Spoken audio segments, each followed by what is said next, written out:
Let's start with a fun fact. Did you know the very first wheels humans used were just solid pieces of wood? These early wheels were simple, carved from tree trunks or planks, and were used on ancient carts and wagons thousands of years ago. Tires, as we know them today, didn't appear until much later in history. For centuries, people relied on these basic wooden wheels, which wore down quickly and made for a rough ride. In the 1800s, people started wrapping strong metal bands around wooden wheels. This clever idea helped the wheels last longer and gave them extra strength for carrying heavy loads.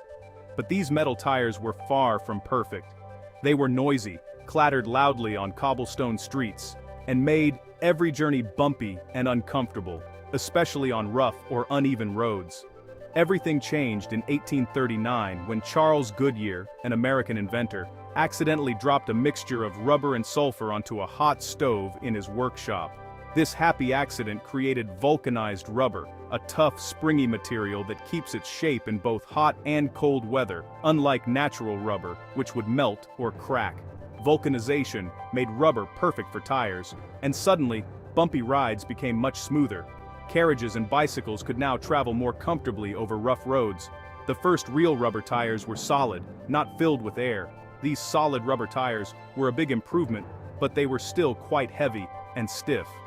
In 1887, a Scottish veterinarian named John Dunlop invented the pneumatic, or air-filled tire for his son's tricycle. This breakthrough changed everything.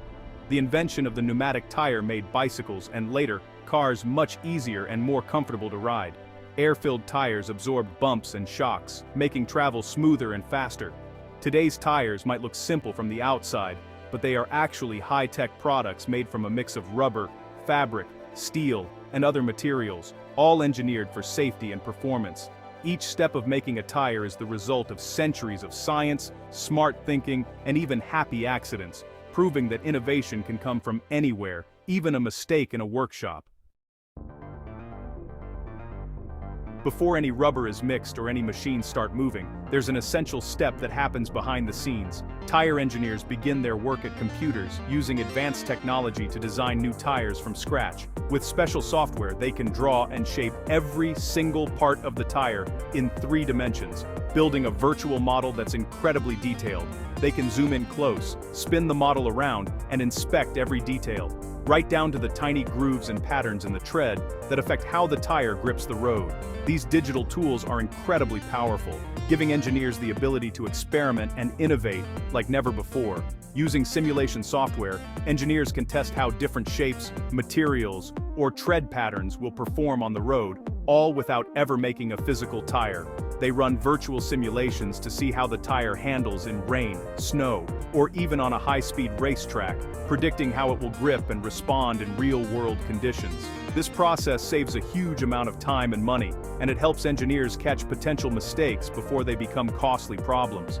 The computer also helps designers check for safety, making sure the tire meets strict standards before it's ever built. They can see if a tire will hold up under heavy loads, resist wear and tear after thousands of miles, and stay safe in extreme conditions. If the design doesn't pass these digital tests, engineers can quickly tweak the model and run new simulations, all on screen, without wasting materials. By the time the design is finished, every part of the tire is mapped out in detail, from the inside structure to the outer tread. This complete digital blueprint is then sent to the factory, where the real magic of turning a virtual design into a real tire begins. You might think tires are made of just rubber, but there's a lot more inside. The main ingredient is natural rubber, which comes from the sap of rubber trees. But to make tires strong and long-lasting, factories use several other materials too. Synthetic rubber is another key player. It's made from chemicals in factories and helps the tire handle heat and last longer. Along with rubber, manufacturers add carbon black, a fine black powder, to make the tire tough and resist damage from sunlight. Steel wires are woven into the tire to give it strength, especially in the part that touches the wheel rim. Fabrics like polyester, nylon, or rayon are added in thin layers to give the tire flexibility and help it hold its shape. There are also special chemicals called additives. These can help the tire resist cracking, stay flexible in cold weather, or improve grip.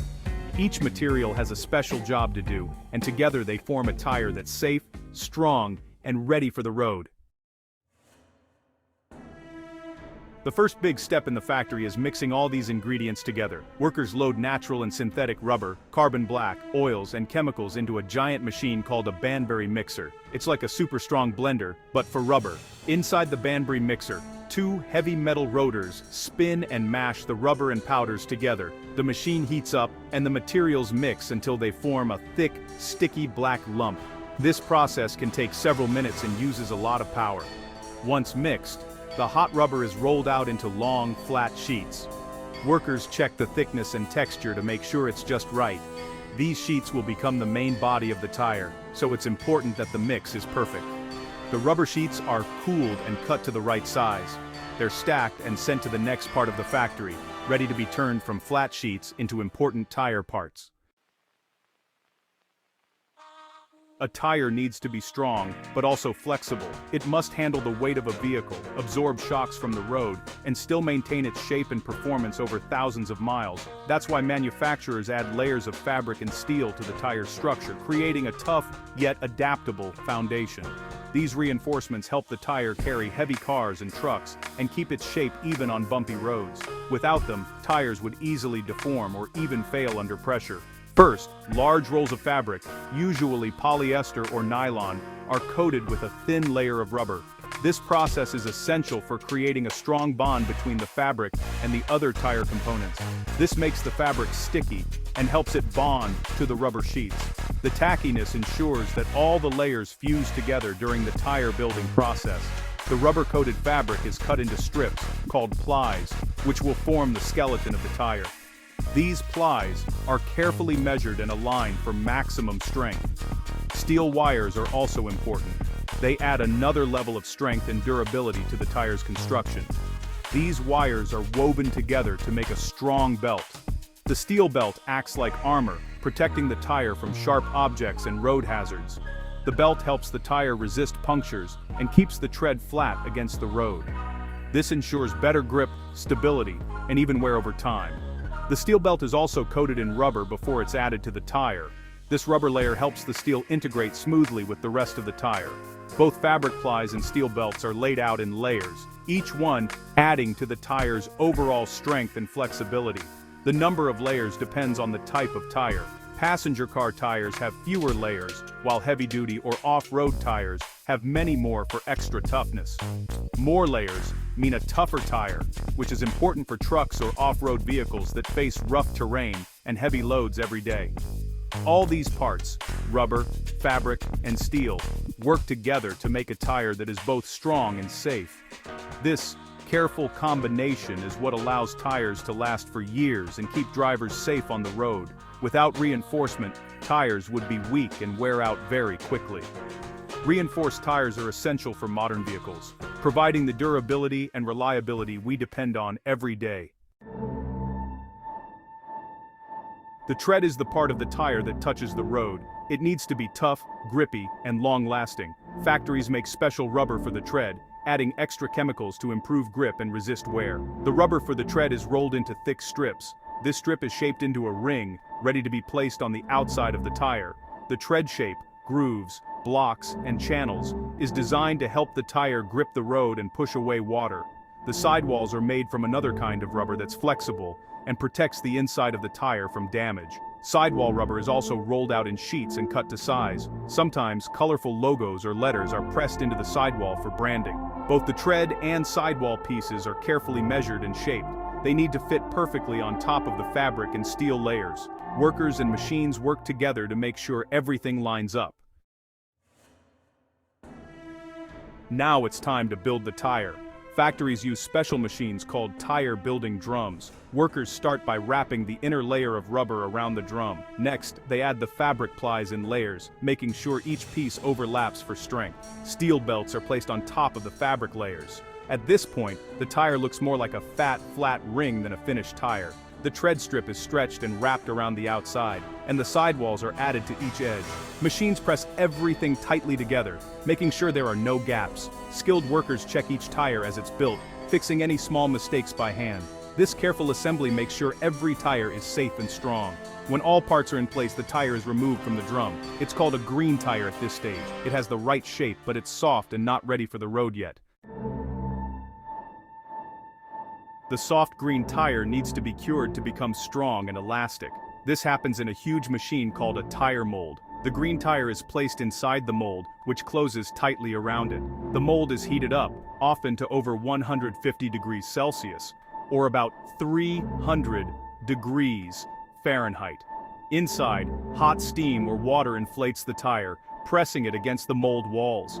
This heat and pressure cause a chemical reaction called vulcanization, thanks to the sulfur mixed in earlier. Vulcanization changes the rubber forever. It links the rubber molecules together, making the tire tough, springy, and able to keep its shape. The mold also presses the tread pattern and any writing into the outer rubber.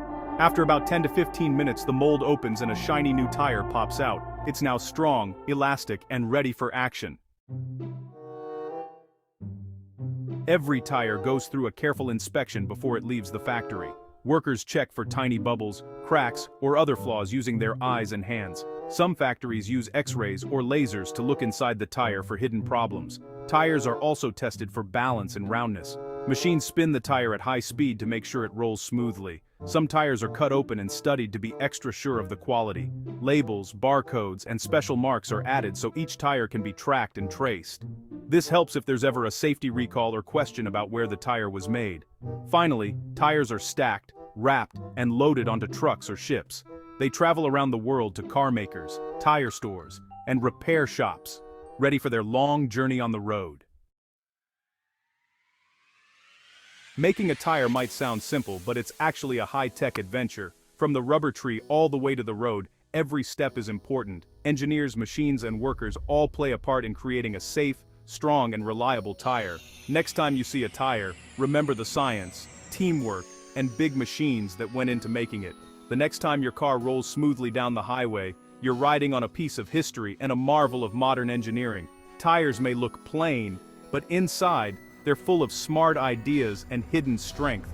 Who knew something so round could be so interesting? So stay curious. There's a whole world of inventions and discoveries just waiting for you to explore, starting right at your feet.